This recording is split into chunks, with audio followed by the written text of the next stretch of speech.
Assalamu alaikum урматтуу мекендештер. Бул чыгарылышта биз үйдө жашап жаткан торпок тууралуу көрсөтөбүз. Азыркы учурда суукка байланыштуу өлкөбүздө айрым торпоктор кадимки эле үйдө жашап жатышат.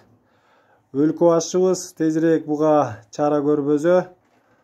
Торпоктор малдар адамдарга аралаша баштады.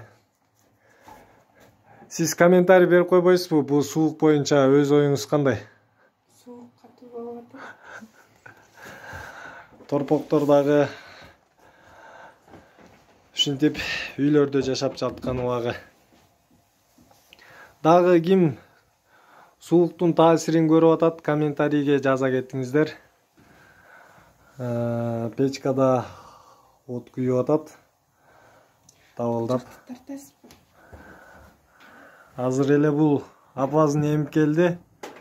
Курсак тойду, эми уйкуга кетти. Мыкка байлап койгонбуз.